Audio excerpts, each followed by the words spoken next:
വർഷം 2016. ഞാൻ എറണാകുളത്ത് MSc പഠിക്കുന്ന കാലം. ഓണാവധിക്ക് പാലായിലുള്ള വീട്ടിൽ വന്നിരിക്കുകയാണ്. വൈകുന്നേരങ്ങളിൽ അയൽപക്കത്തുള്ള സുഹൃത്തായ കുഞ്ഞായി മൈറ്റുമ്മ എന്തെങ്കിലും നാട്ടുവിശേഷമൊക്കെ പറഞ്ഞിരിക്കുന്ന പതിവുണ്ട്. അങ്ങനെ ഒരു വൈകുന്നേരം കഥകളൊക്കെ പറഞ്ഞിരിക്കുമ്പോഴാണ് കുഞ്ഞായി ഉളുപ്പുണി എന്ന സ്ഥലത്തെക്കുറിച്ച് പറയുന്നത്. കുഞ്ഞായി അവൻ്റെ ക്ലാസ്മേറ്റ്സുമായി ഉളുപ്പുണിയിൽ പോയപ്പോൾ പകർത്തിയ ചിത്രങ്ങളൊക്കെ എനിക്ക് കാണിച്ചു തന്നു. വാഗമണിന് അടുത്താണത്രേ സ്ഥലം. ഇയ്യോബിൻ്റെ പുസ്തകം സിനിമയൊക്കെ ചിത്രീകരിച്ചത് അവിടെ വച്ചിട്ടാണെന്നാണ് കുഞ്ഞായി പറയുന്നത്. വാഗമൺ വഴി സ്ഥിരം പോകുന്നതാണെങ്കിലും ഈ സ്ഥലത്തെപ്പറ്റി ആദ്യമായിട്ടാണ് ഞാൻ കേൾക്കുന്നത്. എങ്കിൽ അടുത്ത യാത്ര അങ്ങോട്ട് തന്നെ ഞാൻ തീരുമാനിച്ചു. വനമുണ്ട്, ആന ഇറങ്ങുന്ന സ്ഥലമാണ് എന്നുകൂടെ കേട്ടപ്പോൾ ആകാംക്ഷ വർദ്ധിച്ചു. 2016 സെപ്റ്റംബർ 11 ഞായറാഴ്ച. അച്ഛൻ എവിടേക്കോ യാത്ര പോയിരിക്കുകയാണ്. അച്ഛൻ്റെ ബൈക്കാണെങ്കിൽ വീട്ടിൽ വെറുതെ ഇരിക്കുന്നു. ഡിസ്കവർ 100 ആണ് വണ്ടി, അതായത് 94cc ബൈക്ക്. പെട്രോളും മണപ്പിച്ചാൽ മതി എന്നൊക്കെ ആൾക്കാർ തമാശയ്ക്ക് പറയാറുണ്ട്. പായിക്കാനൊന്നും പറ്റില്ലെന്നേ ഉള്ളൂ, നല്ല മൈലേജാണ്. കൂടുതൽ ആലോചിച്ച് നിന്നില്ല. രാവിലെ 11 മണിയോടെ യാത്ര ആരംഭിച്ചു. പാലായിൽ നിന്ന് ഈരാറ്റുപേട്ട വഴി വാഗമൺ, അവിടെ നിന്ന് ഉളുപ്പുണി. ഇതാണ് റൂട്ട്. അത്യാവശ്യം പെട്രോൾ ഉണ്ടെങ്കിലും ഒരു ധൈര്യത്തിന് പോകുന്ന വഴി ഈരാറ്റുപേട്ടയിൽ നിന്ന് 50 രൂപയ്ക്ക് കൂടി പെട്രോൾ അടിച്ചു. വാഗമൺ യാത്ര എന്നൊരു സുഖമാണ്. ഈരാറ്റുപേട്ട തീക്കോയ് വഴി വെള്ളികുളം കഴിഞ്ഞാൽ ഹൈ റേഞ്ച് എത്തിയെന്നറിയിച്ചുകൊണ്ട് കാറ്റിനൊക്കെ നല്ല തണുപ്പായി തുടങ്ങും. എത്ര തവണ പോയാലും ആദ്യമായി പോകുന്ന സന്തോഷം നൽകുന്ന വഴിയാണ് മലയുടെ വശം ചേർത്ത് ചെത്തിയെടുത്തുണ്ടാക്കിയിരിക്കുന്ന വാഗമൺ റോഡ്. പക്ഷേ ഇത്തവണ മനസ്സിന് അല്പം വിഷമം ഉണ്ടാക്കുന്ന ഒരു കാഴ്ച കണ്ടു. കുഞ്ഞുനാൾ മുതലേ കാണുന്ന കാഴ്ചയായിരുന്നു വാഗമൺ വഴിയിലുള്ള വ്യൂ പോയിന്റിലെ ബസ് സ്റ്റോപ്പ്. പല സിനിമകളിലും ആ ബസ് സ്റ്റോപ്പ് ജനങ്ങൾക്ക് മുന്നിലെത്തിയിട്ടുണ്ട്. എന്നാൽ അന്ന് ആ ബസ് സ്റ്റോപ്പ് അവിടെ കാണാനില്ല. ഞാൻ ബൈക്ക് നിർത്തി ഐസ്ക്രീം വിൽക്കുന്ന ചേട്ടനോട് കാര്യം തിരക്കി. റോഡ് പണിയുടെ ഭാഗമായി ബസ് സ്റ്റോപ്പ് പൊളിച്ചു നീക്കിയിരിക്കുന്നു. അതാണ് കിട്ടിയ മറുപടി. മനസ്സിന് അല്പം ഭാരം തോന്നി. ശരി, എങ്കിലും ഞാനൊരു ചോക്കോബാർ വാങ്ങിക്കഴിച്ച് ആവർത്തന വിരസത ഒരിക്കലും തോന്നിക്കാത്ത മലനിരകളിലേക്കും താഴ്വാരത്തേക്കും നോക്കി അല്പനേരം നിന്നു. അവിടെ നിന്നാൽ താഴെ നിന്ന് കുത്തനെയുള്ള മലയുടെ വശത്തുകൂടി ഉറുമ്പ് പോലെ വണ്ടികൾ കയറി വരുന്നത് കാണാം. രാത്രിയാണ് ആ കാഴ്ച കാണാൻ കൂടുതൽ രസം. കോടമഞ്ഞ് കയറി ഇറങ്ങി പോകുന്ന ആ മുനമ്പിൽ നിന്നും കുറച്ചു നേരം കാഴ്ചകൾ കണ്ടു നിന്നു. എന്നത്തെയും പോലെ കുറച്ച് ചിത്രങ്ങളും മൊബൈലിൽ പകർത്തി.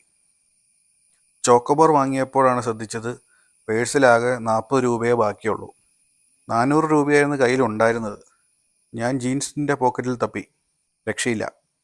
അപ്പോഴാണ് ഓർത്തത് നേരത്തെ ഇട്ടിരുന്ന ഷർട്ടിൻ്റെ പോക്കറ്റിലാണ് പൈസ. ഞാൻ അമ്മയെ വിളിച്ച് കാര്യം പറയാൻ ഫോൺ എടുത്തു. എന്നാൽ BSNL ചതിച്ചു. സിം കാർഡ് പ്രവർത്തിക്കുന്നില്ല. സാരമില്ല, വാഗമൺ ടൗൺ വഴിയാണ് പോകേണ്ടത്. ATM ഉപയോഗിച്ച് കുറച്ച് പൈസ എടുക്കാം. എന്നിട്ട് അവിടെ നിന്ന് സെക്കൻഡ് സിമ്മായ എയർടെൽ റീചാർജും ചെയ്യാം. എന്തെങ്കിലും ഒരു ആവശ്യത്തിന് ഫോൺ വിളിക്കാനോ മാപ്പ് നോക്കാനോ ഫോൺ പ്രവർത്തിക്കണമല്ലോ. അങ്ങനെ കുരിശുമലയൊക്കെ കടന്ന് ഞാൻ വാഗമൺ ടൗണിലെത്തി. SBT ATM കണ്ടെത്തി ഉള്ളിൽ കയറി പേഴ്സ് നോക്കിയപ്പോഴാണ് ATM കാർഡും കാണുന്നില്ല. തലേന്ന് ഹോസ്റ്റലിൽ സുഹൃത്തിന് കൊടുത്തിട്ട് ATM കാർഡ് തിരികെ വാങ്ങാൻ മറന്നിരിക്കുന്നു. ആകെ പെട്ടല്ലോ എന്നോർത്തുപോയി. ബൈക്കിൽ ആവശ്യത്തിന് പെട്രോളും വണ്ടിക്ക് നല്ല മൈലേജും ഉള്ളതുകൊണ്ടും പേടിക്കാനില്ല. കയ്യിലുള്ള 40 രൂപയിൽ നിന്ന് 30 രൂപയ്ക്ക് എയർടെൽ റീചാർജ് ചെയ്ത് യാത്ര തുടർന്നു.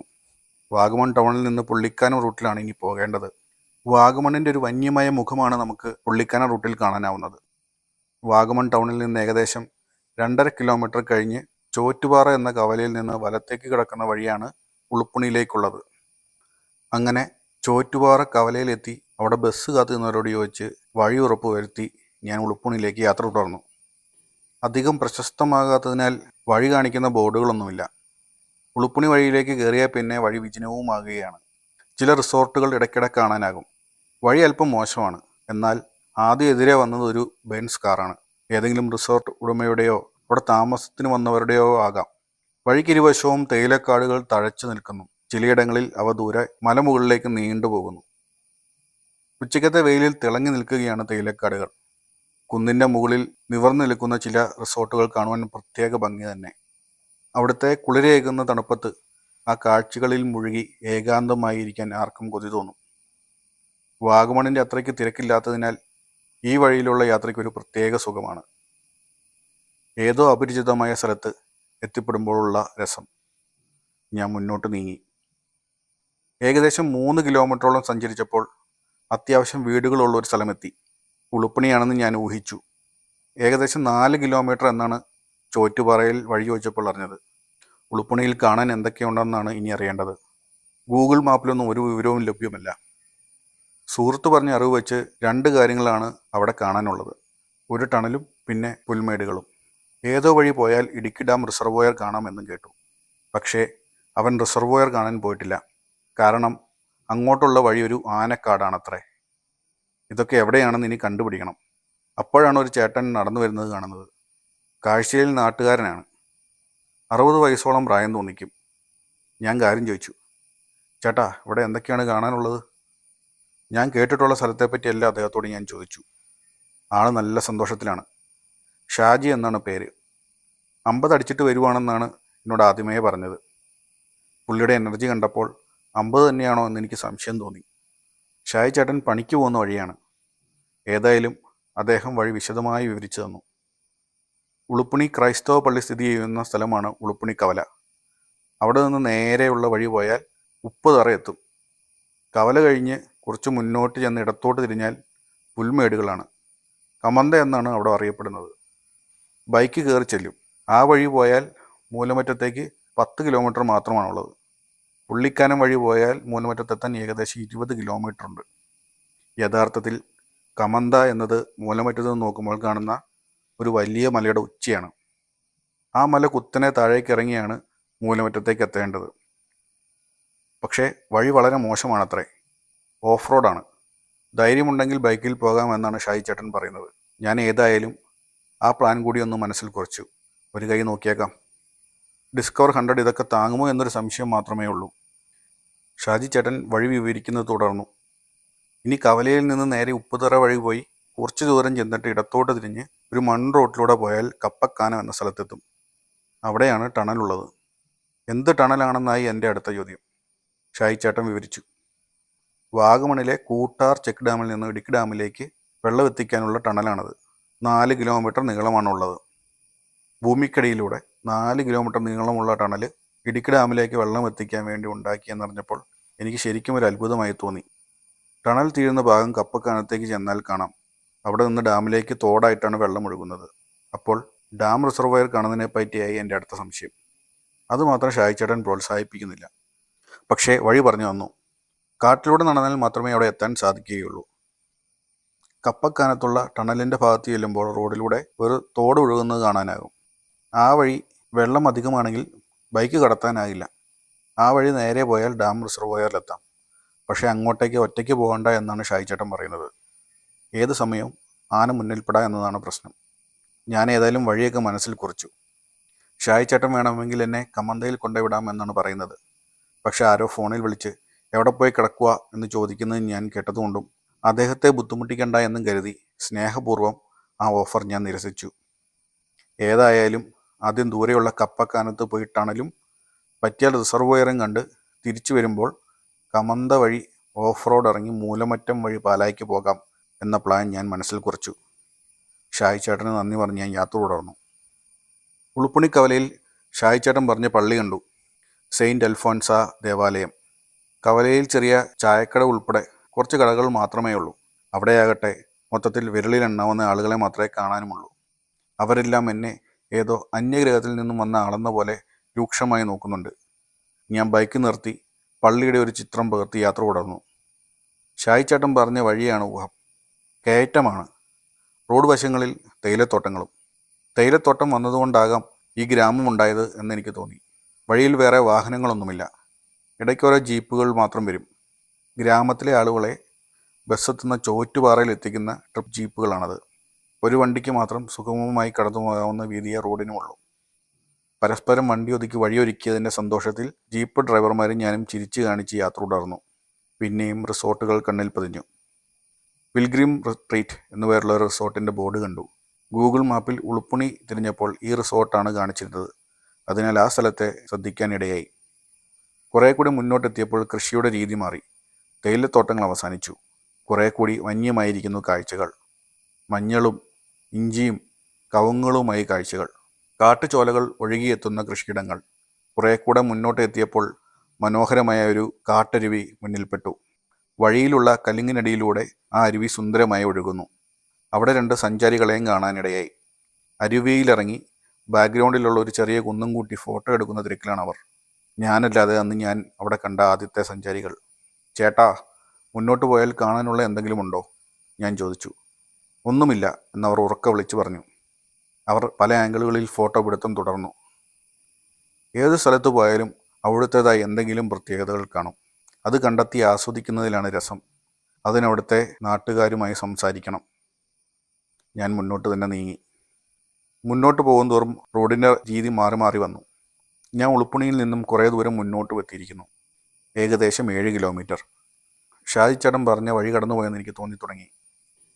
ചില സ്ഥലങ്ങളിൽ എത്തുമ്പോൾ വലിയ മൺവഴികൾ കാണാനാകും. അത് ഏതെങ്കിലും റിസോർട്ടിലേക്കുള്ളതാണോ അതോ കപ്പക്കാനത്തേക്കുള്ളതാണോ എന്ന സംശയമുള്ളതിനാൽ നേരെ തന്നെ പോയിക്കൊണ്ടിരിക്കുകയാണ്. വഴി ചോദിക്കാൻ ആരെയും കാണുന്നുമില്ല. മുന്നോട്ട് ചെന്നപ്പോൾ വഴിയുടെ രീതി പിന്നെയും മാറി. തികച്ചും മൺവഴിയായി. ഒരു സ്ഥലത്ത് ചെന്നപ്പോൾ വഴി 2ആയി പിരിയുകയാണ്. എനിക്ക് സംശയമായി. ഞാൻ ഇനി ഏത് വഴിയാണ് മുന്നോട്ട് പോകേണ്ടത്? കുറച്ച് മാറി ഒരു വീട്ടിൽ ഒരു ചേച്ചി കുഞ്ഞിന് ചോറ് കൊടുത്ത് നിൽക്കുന്നത് കണ്ടു. ചേച്ചി, വഴി എങ്ങോട്ടാ? ഞാൻ ഉറക്കെ ചോദിച്ചു. ചേച്ചിയാണെങ്കിൽ മുകളിലേക്ക് കൈ കാണിച്ചു. ചേച്ചിക്ക് ഞാൻ ചോദിച്ചത് മനസ്സിലായില്ല എന്നെനിക്ക് തോന്നി. ഞാൻ ഏതായാലും മുന്നോട്ട് തന്നെ നീങ്ങി. റോഡ് മോശമായി തുടങ്ങി. പല സ്ഥലങ്ങളിലും ചില വെള്ളച്ചാലുകൾ റോഡിലൂടെ ഒഴുകുന്നത് കണ്ടു. കുറച്ചുകൂടി മുന്നിലെത്തിയപ്പോഴാണ് ഒരു കട കണ്ണിൽപ്പെട്ടത്. അത്യാവശ്യ സാധനങ്ങളൊക്കെ വിൽക്കുന്ന കടയാണ്. ആ മേഖലയിലുള്ള ആളുകൾ ആശ്രയിക്കുന്ന ഏക കടയായിരിക്കണം. അത്യാവശ്യം തെളിഞ്ഞ സ്ഥലം. ഞാൻ കടയുടെ മുന്നിൽ ബൈക്ക് നിർത്തി കപ്പക്കാനത്തേക്കുള്ള വഴി ചോദിച്ചു. കാപ്പി ഉടുപ്പിട്ട് ഒരു ജീപ്പ് ഡ്രൈവർ എന്ന് തോന്നിപ്പിക്കുന്ന ആളാണ് അവിടെ ഉള്ളത്.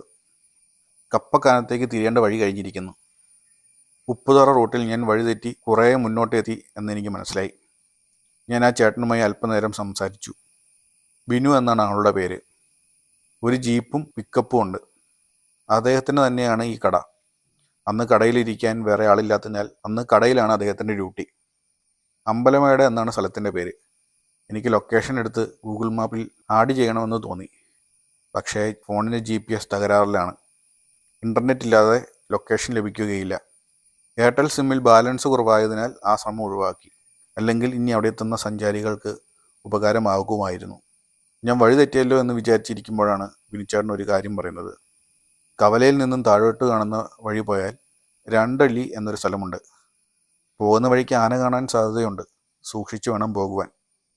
അദ്ദേഹം ജീപ്പിൽ പോകുമ്പോൾ 8 ആന വരെ മുന്നിൽപ്പെട്ടിട്ടുണ്ട് എന്നാണ് പറഞ്ഞത്. അവിടെ നിന്നൊരു കാട്ടുവഴിയിലൂടെ നടന്നാൽ ഇടുക്കി ഡാം റിസർവോയർ കാണാമത്രേ. എനിക്ക് എന്തെന്നില്ലാത്ത സന്തോഷം തോന്നി. വഴി തെറ്റിയാണെങ്കിലും ഞാൻ ആഗ്രഹിച്ച സ്ഥലത്താണല്ലോ എത്തിയത്. പക്ഷെ ബിനിച്ചേട്ടൻ ഒറ്റയ്ക്ക് കാട്ടിലൂടെയുള്ള യാത്ര വേണ്ട എന്നാണ് പറയുന്നത്. പലപ്പോഴും ആനയെ കാണുന്ന സ്ഥലമാണ്.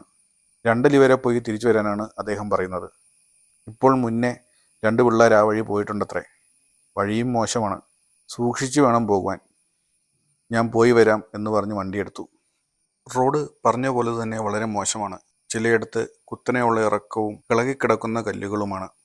ഇത്ര ദൂരം പോയാൽ പെട്രോൾ തീരുമോ എന്ന സംശയമുള്ളതിനാൽ ഇറക്കത്തിൽ വണ്ടി ഓഫ് ചെയ്ത് ഓടിച്ചു. എന്നാൽ ഇങ്ങനെയുള്ള സ്ഥലങ്ങളിൽ ഫസ്റ്റ് ഗിയറിൽ ഒരേ വേഗതയിൽ ഇറങ്ങുന്നതാണ് നല്ലത്. ബ്രേക്ക് ഉപയോഗിച്ചാൽ തെന്നി വീഴാൻ സാധ്യതയുണ്ട്. ചിലയിടങ്ങളിൽ റോഡിലൂടെ തോട് ഒഴുകുന്നുണ്ട്. വളരെ നല്ലൊരു ബൈക്ക് യാത്രാ അനുഭവമാണ് അവിടെ നിന്ന് കിട്ടിയത്. ഇടയ്ക്കിടെ വരുന്ന തോട്ടിലിറങ്ങി കാല് നനയ്ക്കാൻ ഞാൻ മറന്നില്ല. തോട്ടപ്പുഴുക്കൾ കാണാൻ സാധ്യതയുണ്ട്.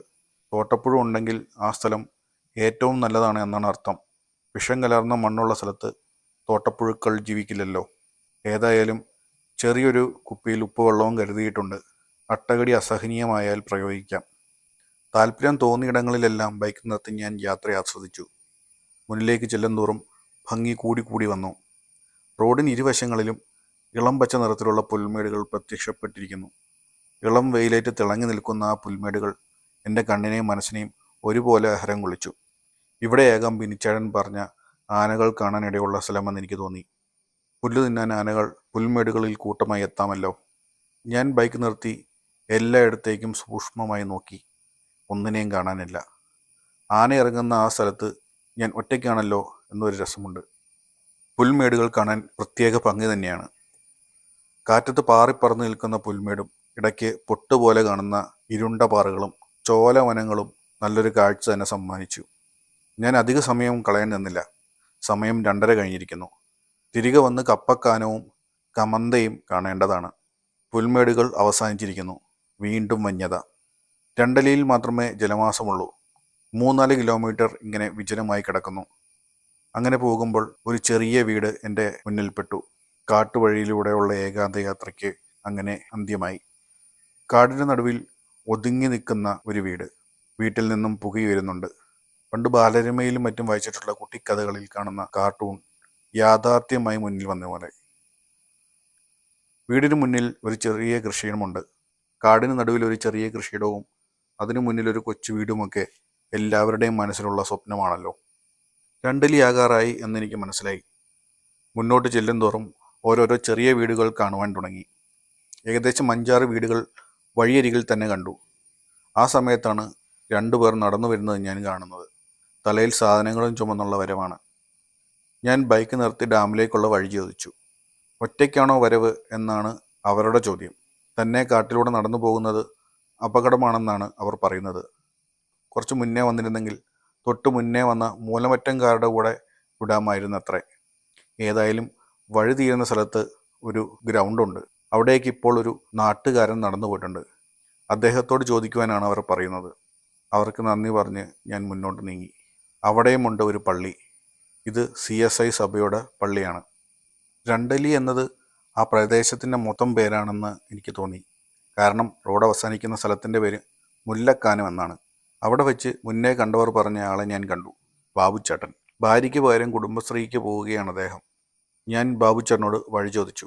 ഇനി 15 മിനിറ്റോളം കാട്ടുവഴിയിലൂടെ നടന്നാൽ മാത്രമേ ഡാം റിസർവോയർ കാണാൻ സാധിക്കുകയുള്ളൂ. തന്നെ ആ വഴിയിലൂടെ പോകുമ്പോൾ സൂക്ഷിക്കണം എന്നാണ് ബാബുച്ചേട്ടൻ പറയുന്നത്. എപ്പോൾ വേണമെങ്കിലും ആന മുന്നിൽപ്പെടാം. ഗ്രാമവും വനവും ഒന്നിക്കുന്ന സ്ഥലമാണത്. നാട്ടുകാർ സ്ഥിരം നടക്കുന്ന, ഗ്രാമത്തിനോട് ചേർന്ന് കിടക്കുന്ന കാട്ടുവഴിയാണെങ്കിലും ആനകൾക്ക് ഗ്രാമമെന്നോ വനമെന്നോ ഇല്ലല്ലോ. ഏതായാലും ഞാൻ അവിടം വരെ വന്നതിനാൽ ഡാം കണ്ടിട്ട് പൊക്കോട്ടെ എന്ന് അദ്ദേഹവും കരുതി. ബാബുച്ചേട്ടൻ എനിക്ക് വഴി കാണിച്ചു തന്നു. കുടുംബശ്രീ കൂടുന്ന കെട്ടിടത്തിൻ്റെ അടുത്ത് തന്നെയാണ് വാഹനമെത്തുന്ന വഴി അവസാനിക്കുന്ന ഗ്രൗണ്ട് ഉള്ളത്. അവിടെ നിന്നും ഒരു ഒറ്റയടി പാതയാണ് റിസർവോയറിലേക്ക്. ആ വഴി തന്നെ നേരെ പോയാൽ മതി. 15 മിനിറ്റോളം നടക്കണം. ആന കാണും, ശ്രദ്ധിച്ചു വേണം പോകുവാൻ എന്ന് അദ്ദേഹം ആവർത്തിച്ചു. ഇവിടം വരെ വന്നിട്ട് ആനയെ പേടിച്ച് തിരിച്ചു പോകുവാൻ എൻ്റെ മനസ്സ് സമ്മതിച്ചില്ല. എന്തു വന്നാലും റിസർവോയർ കണ്ടിട്ടേ ഉള്ളൂ, ഞാൻ തീരുമാനിച്ചു. തിരികെ വരുമ്പോൾ വഴി തെറ്റാതെയും സൂക്ഷിക്കണമെന്ന് അദ്ദേഹം ഓർമ്മിപ്പിച്ചു.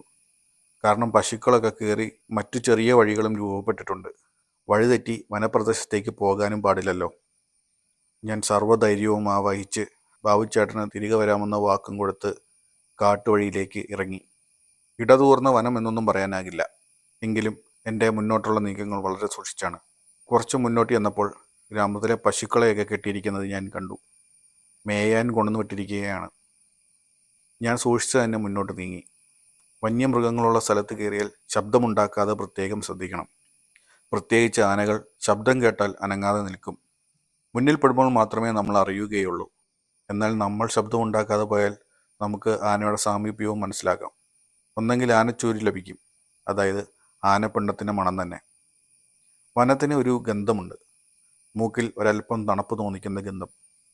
അതല്ലാതെ കൂടുതലായി എന്തു മണം വന്നാലും ഏതോ മൃഗം അടുത്തുണ്ടെന്ന് മനസ്സിലാക്കാം. അല്ലെങ്കിൽ എന്തെങ്കിലും ചീഞ്ഞു കിടക്കുന്നതും ആകാം. ഇങ്ങനെ ഏത് മൃഗത്തിൻ്റെയും സാമീപ്യം മണങ്ങളിലൂടെ നമുക്ക് മനസ്സിലാക്കാം. എന്നാൽ നമ്മളെക്കാൾ സെൻസിറ്റീവാണ് മൃഗങ്ങൾ. പെർഫ്യൂമും മറ്റും ഉപയോഗിച്ച് വനത്തിൽ കയറിയാൽ ഒരു മൃഗത്തെയും കാണാൻ സാധിക്കില്ല. മണം തിരിച്ചറിഞ്ഞ് അവ നേരത്തെ തന്നെ സ്ഥലം വിടും. ആനച്ചൂരല്ലെങ്കിൽ വേറൊരു മാർഗം ശബ്ദമാണ്. ആന എപ്പോഴും എന്തെങ്കിലും തിന്നുകൊണ്ടാവും നിൽക്കുക. അതിനാൽ എന്തെങ്കിലും ഒടിക്കുന്നതിൻ്റെയോ മറ്റോ ശബ്ദം കേൾക്കാനാകും. ഇങ്ങനെ 2 വിധത്തിൽ നമുക്ക് ആനയുടെ സാമീപ്യം മനസ്സിലാക്കാം. പറ്റിയാലൊരു ആനയെങ്കിലും കാണണം എന്നാണ് എൻ്റെ ആഗ്രഹം. ശ്രദ്ധിച്ചാണ് നീങ്ങുന്നത്. ആദ്യമായിട്ടാണ് ഞാൻ ആനക്കാട്ടിലൂടെ ഒറ്റയ്ക്ക് നടക്കുന്നത്. കണ്ണും മൂക്കും ചെവിയും നല്ലതുപോലെ പണിയെടുക്കുന്നുണ്ട്. മുന്നോട്ട് ചെല്ലും തോറും കാടിൻ്റെ മുഖം മാറി തുടങ്ങി. സമയം 3:30 ചീവീടുകളുടെ ശബ്ദം കാടിനെ കുറേ കൂടി ഭയാനകമാക്കുന്നുണ്ട്. ഈ ഭീകരതയാണ് ഇങ്ങനെയുള്ള യാത്രകളുടെ ത്രില്ലും. പോകുന്ന വഴികളിൽ തോടുണ്ടാകുമെന്നും അതിലൊക്കെ കാലുമുക്കാമെന്നും നേരത്തെ കരുതിയതിനാൽ സാധാ ചപ്പലിട്ടാണ് ഈ യാത്രയ്ക്ക് ഇറങ്ങിയിരിക്കുന്നത്. തോട്ടപ്പുഴു കടിച്ചാലും സൗകര്യം ചപ്പലാണ്. പക്ഷേ കാട്ടിലൂടെയുള്ള നടത്തുന്നതിന് ഷൂ ആണ് ഉത്തമം. ചപ്പലിട്ട് നടക്കുമ്പോൾ ശബ്ദവും ഉണ്ടാകുന്നുണ്ട്. ചെറിയ ഇറക്കമായിരുന്നു തുടക്കത്തിലെങ്കിൽ പിന്നീട് ഇത് കുത്തിറക്കമായി.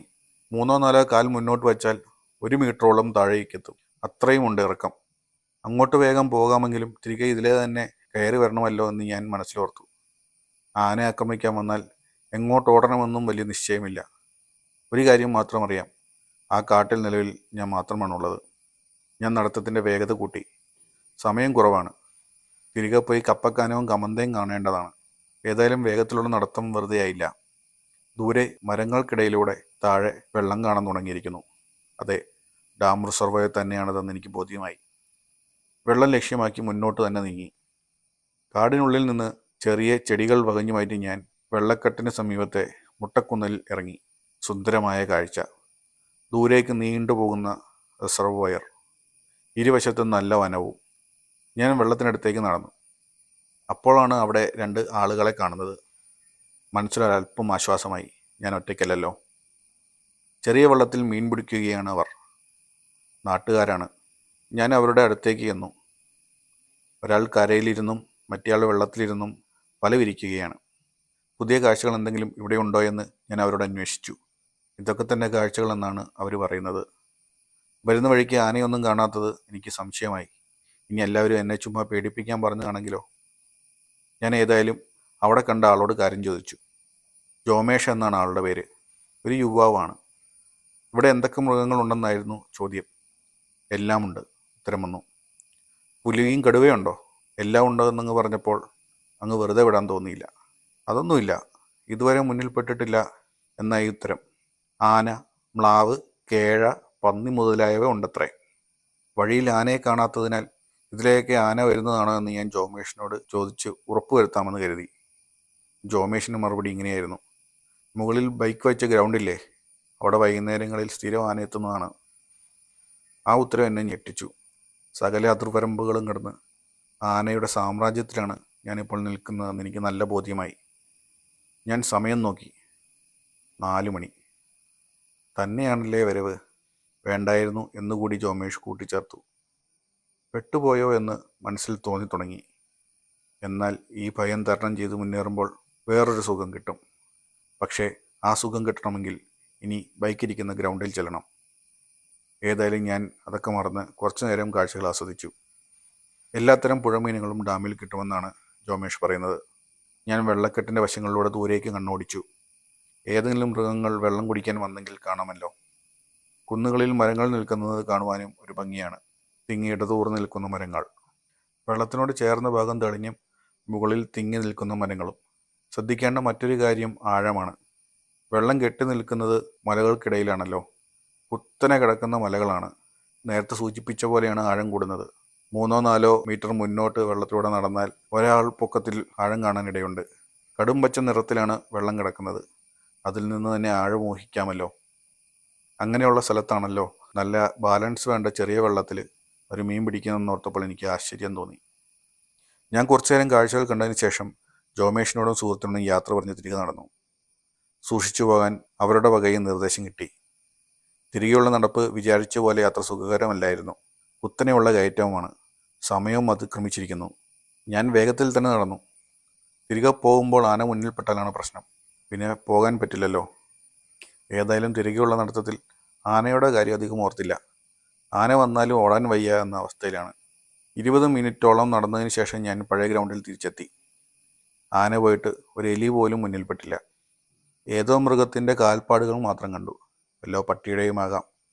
എന്തായാലും സുരക്ഷിതമായി മുകളിലെത്തി. ബൈക്കിനടുത്തെത്തി കൂടെ കരുതിയ വെള്ളം കുടിച്ച് അല്പനേരം അവിടെ നിന്നു. വേറെയും തെളിഞ്ഞ നടപ്പുവഴികളൊക്കെ ഉണ്ട്. കമ്പുകൾ കൂട്ടിക്കെട്ടി നിർമ്മിച്ചിരിക്കുന്ന വേലികളും കാണാം. ഇരുട്ടാൻ ഇനി സമയം അധികമില്ല. ഞാൻ വേഗം വണ്ടിയെടുത്തു. കുടുംബശ്രീ കൂടുന്ന പഞ്ചായത്ത് കെട്ടിടത്തിലിരുന്ന ബാബുച്ചേട്ടന് യാത്ര പറഞ്ഞ് ഞാൻ തിരികെ നീങ്ങി. തിരികെ അമ്പലമേട് കവലയിലെത്തി ബിനുച്ചേട്ടനെയും കണ്ടു. അവിടെയിൽ കടയിൽ അല്പം ആളുകളൊക്കെ എത്തിയിട്ടുണ്ട്. വൈകുന്നേരത്തെ സംഭാഷണത്തിലാണ് എല്ലാവരും. ഞാൻ കപ്പക്കാനത്തേക്കുള്ള വഴി ചോദിച്ചു. വരുന്ന വഴിക്ക് പിൽഗ്രിം റിട്രീറ്റ് എന്ന റിസോർട്ടിൻ്റെ ബോർഡ് കണ്ടിരുന്നല്ലോ. അവിടെ നിന്നും താഴേക്കുള്ള മൺവഴിയിലൂടെ വേണം ടണലുള്ള കപ്പക്കാനത്തേക്ക് പോകുവാനെന്നാണ് നാട്ടുകാർ പറയുന്നത്.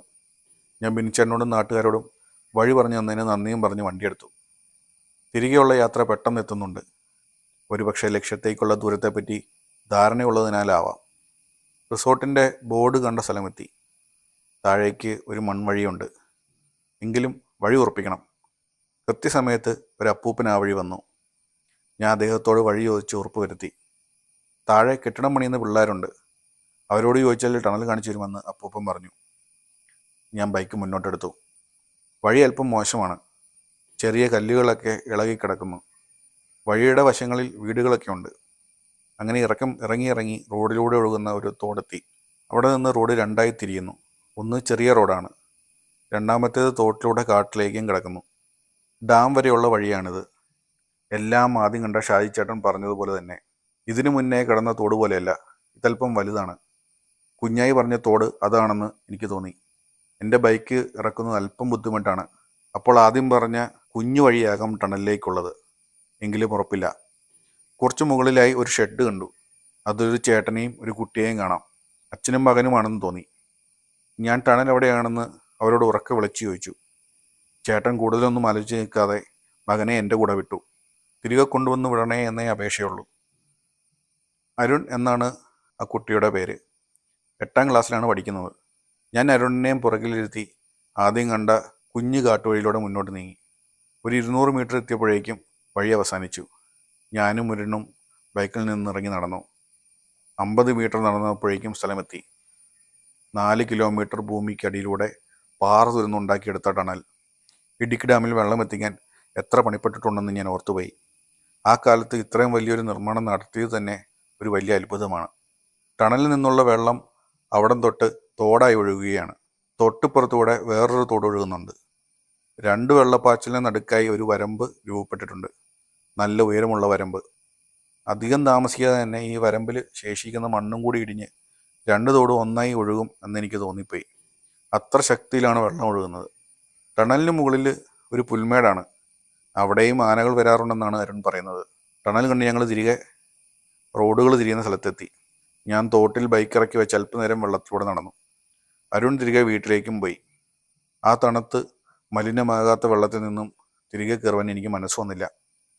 തോട്ടിലൂടെ നേരെ കിടക്കുന്ന വഴി റിസർവോയറിലേക്കുള്ളതാണ്. ഞാൻ നേരത്തെ ഡാം കണ്ടതിനാൽ ഇനി അതിലേ പോകേണ്ടതെന്ന് ഞാൻ തീരുമാനിച്ചു. അല്പനേരം അവിടെ നിന്നതിന് ശേഷം വണ്ടിയെടുത്തു.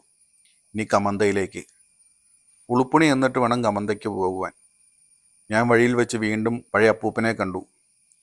അദ്ദേഹം എനിക്ക് കമന്തയിലേക്കുള്ള വഴി പറഞ്ഞു തന്നു. അതിലെ മൂലമറ്റത്തേക്കുള്ള വഴിയെപ്പറ്റി ഞാൻ അന്വേഷിച്ചു. ആ വഴി മുഴുവൻ പൊളിഞ്ഞു കിടക്കുകയാണെന്നാണ് അപ്പൂപ്പൻ പറയുന്നത്. 2 കിലോമീറ്ററോളമാണ് പ്രധാന പ്രശ്നം. പിന്നെ കുഴപ്പമില്ല. അതിലേ പോയാൽ 10 കിലോമീറ്റർ മാത്രമാണ് മൂലമറ്റത്തേക്ക്. തിരിച്ച് വാഗമൺ വഴി പോകാതെ ഇതുവഴി പോയാൽ വ്യത്യസ്തമായിരിക്കുമെന്ന് എനിക്ക് തോന്നി.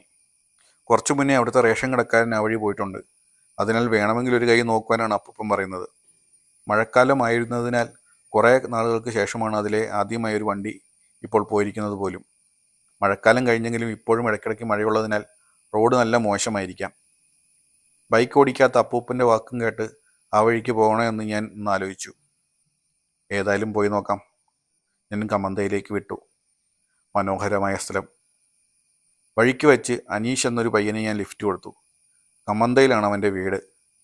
ഇളം പച്ച നിറത്തിലുള്ള പുൽമേട് നീണ്ടു കിടക്കുന്നു. അതിന് നടുവിലൂടെ ഒരു റോഡ്. ഈ പുൽമേടുകളിലും ആന കൂട്ടമായി എത്താറുണ്ടത്രേ.